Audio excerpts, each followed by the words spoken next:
Welcome to Love Always Wins podcast. My name is David Hazen, and my hope is that my podcast be a bridge for you to connect and belong to the apparently disparate inner parts of yourself, to the outer material reality that we perceive, and to the reality beyond our senses, which is constantly broadcasting to our hearts. Get it together, human. Lighten up. You are taking yourself much too seriously.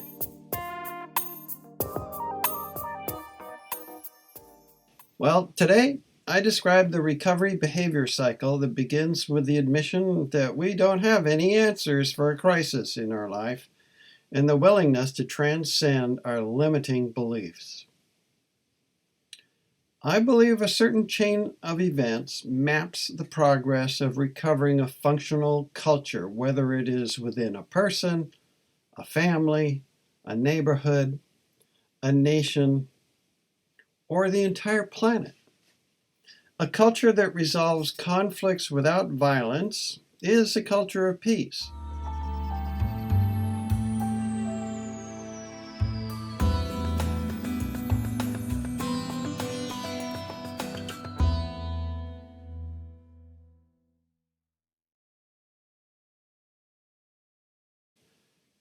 The recovery behavior cycle map, to which you may link in the program notes, represents my reflections on the sequence of mileposts as we let go of our self-limiting beliefs, attitudes, and behaviors. It's not a literal map. The journey may go through more than one process simultaneously or loop backwards, and there is no cause and effect relationship between different parts of the map. To begin then,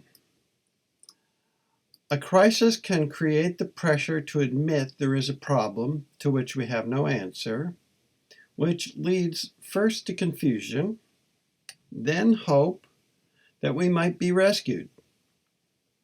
Self-righteous denial that this isn't really happening, and then the frustration and anger that comes with feeling stuck or cornered. Make no mistake about it, this is a grieving process. There is a strong temptation at this point to ask, why is this happening to me? And pursue endless loops of analysis that lead nowhere.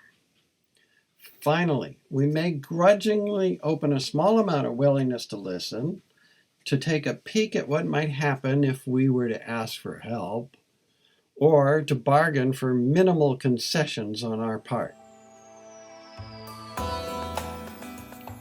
Well, this is an initial act of surrender into the grief of losing a part of our worldview, which is huge.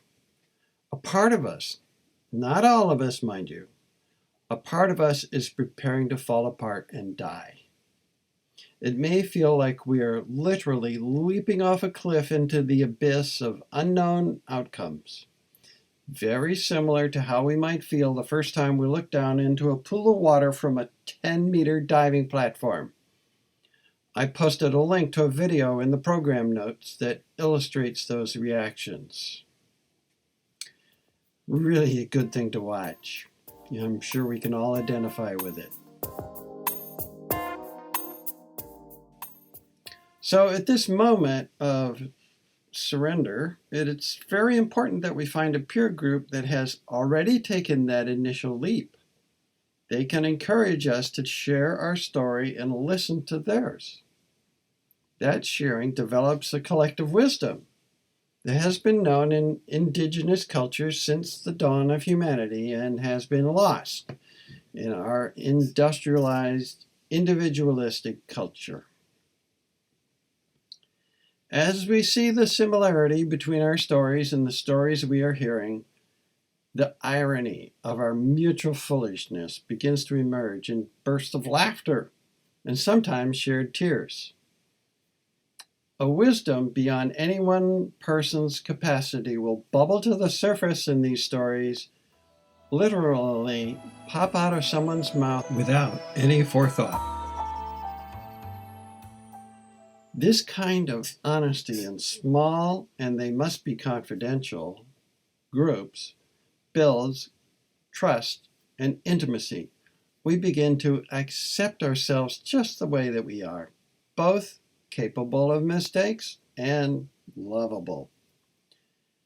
We open the door to self-forgiveness and a healthy review of our past behavior so that we can see the pattern of crises in our lives and how we affected the lives of the people we love and who love us. The idea that we're victims loses its power. We no longer need our fortress mentality, vigilantly defending ourselves or blaming and attacking others because they're not perfect. It becomes easier to build new relationships and restore broken relationships with vulnerable honesty. Our mistakes become opportunities to learn, change, and grow.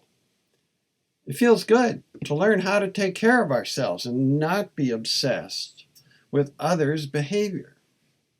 Connection and belonging becomes very important, and bit by bit we develop the courage to see ourselves as part of a much larger systemic process with vast numbers of people, a new kind of humility we have never experienced before. We feel supported by and trust that larger process then. Not only are we deeply grateful, we are ready to encourage anyone who may want more resilience in their life. Someone who has done the searing self-examination and self-exposure, the hard work of connecting and belonging, is more likely to engage new problems with open, playful, and creative curiosity.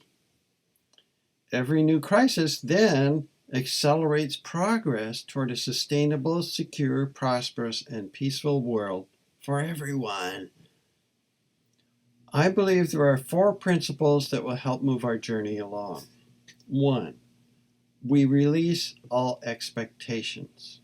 The less fixed are our ideas about either personal or global peace, what it looks like, how to get there, or how soon, the more we will recognize resources as they arise. 2, we regard everyone as a resource because everyone is a stakeholder, and no matter their level of involvement, they each have a unique contribution to make. 3, we focus on the process, not the result. By allowing an abundance of time and space for compassionate listening, we encourage connection to the common story of what's valued. 4, we see ourselves as part of a movement that focuses on strengthening positive conversations, visions, and hopes of possibilities, not about policies or politics. We avoid fixed positions, declarations, or specific solutions. Next week, I will talk about being out of control, letting go of control, and how much fun that can be. Until then, as a reminder to both you and me, let's pay attention to our breathing and keep it gentle. Yeah, I love you.